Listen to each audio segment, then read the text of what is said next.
it's Leela, the proud Poly Kinky Queer Slut. Today's question is, are you racist? And I want to say that yes, I have done things that are racist in my life. I think that talking about racism in the context of acknowledging our biases and that we have made mistakes is very important. And in the 12-step programs, how they talk about the first thing that you need to do is acknowledge that you have a problem. Well, I think this becomes a major block because no one wants to be labeled as something bad, something that is perceived as evil in our society. Nobody wants to be called racist. And that stops us from looking at the things that we do that are influenced by our racial biases and by our unconscious biases, by the things that we were taught when we were kids. By the things that we're taught by our culture now as adults as well. So, I grew up in one of the whitest parts of the country. I grew up in a town where there was literally one person of color.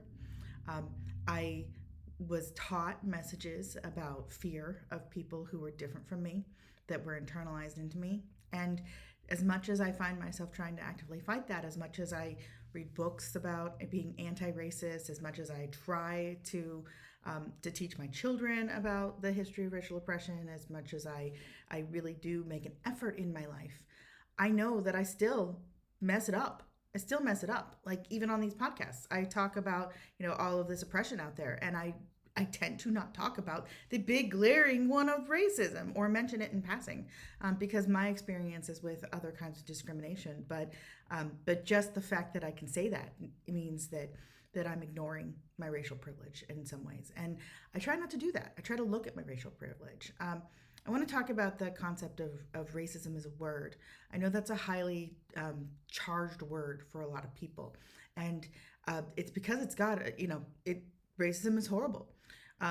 Being a person who commits racist acts is something that, we tend to equate to people who, string people up, who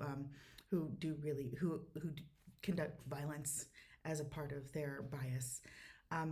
But I do think there's a nuanced conversation we need to have here, and it starts with acknowledging that we all do things, and especially I'm talking to you, my fellow white people.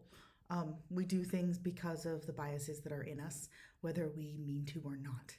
And I think that's very, very important to stop and to look at and to listen. It's very, very important, I think, that we stop talking a little bit and listen. I know I do it a friggin' podcast. Like, I can't stop talking.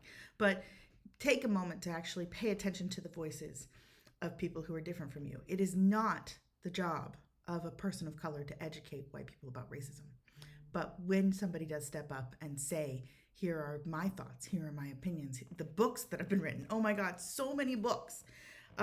It's on us to actually pay attention and then teach each other and then be the person who speaks up. Say something. When you see somebody doing something or saying something that is racist, say something about it, confront it, and fight that harm. That's what I try to do. That's how I try to live. But yeah, I think it all starts with acknowledging that yes, I am benefiting from racist policies, from systemic racist policies. I am benefiting from people perceiving me based on the color of my skin in ways that are favorable. And some of those people are people who would see people of color and view them less favorably. That is a reality of my life and the times in which I live. And so I need to take that responsibility to acknowledge that and to make sure that I am aware of my bias and thinking about it and just being mindful of it. Just being mindful of it so that in a moment, if a question pops into my head where I'm like, oh, I'm feeling some fear here. Why am I feeling some fear here? What's causing this? What's generating this fear? Is it that person across the street? Am I more afraid of that person because that person has dark skin? Oh, okay. Maybe I am a little bit. All right, stop and reevaluate that situation. Is this actually a situation where I have any reason to be afraid? And, in my experience, I found that if I do that, I find that most of the time I don't have reason to be afraid.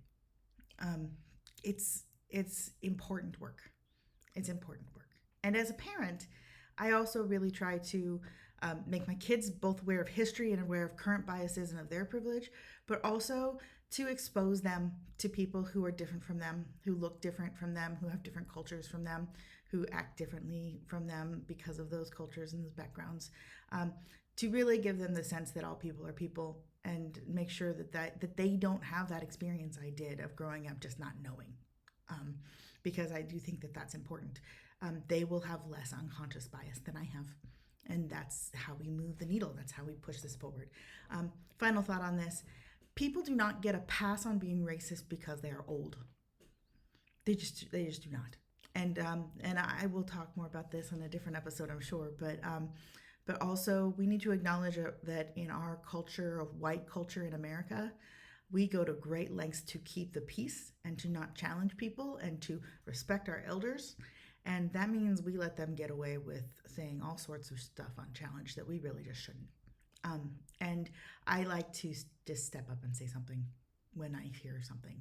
Um, Frankly, it doesn't matter who's saying it, and you're not going to change their mind. But it's really powerful when there's just somebody else who, in the group, when the other people in the group can just see somebody saying, you know what, I disagree with that. As a matter of fact, I think that that is coming from a place of bias. You don't have to use the word racist, but coming from a place of bias. And, that's something we all need to talk about and think about and just raise the idea. Get the idea out there. Ideas are powerful. But yeah, so in answer to your question, yes, I am sometimes racist, and it is something that I fight against every day of my life. But I know that it is always going to be a battle. Just like, once an alcoholic, always an alcoholic. Well, yeah, this is a symptom in our society and something that I've inherited from my culture that I need to actively change. And I work on it all the time, but that's the best I can do. And yeah, so thank you very much for the question. This is Leela, the proud Poly Kinky Queer Slut. Ask me anything and have a great day.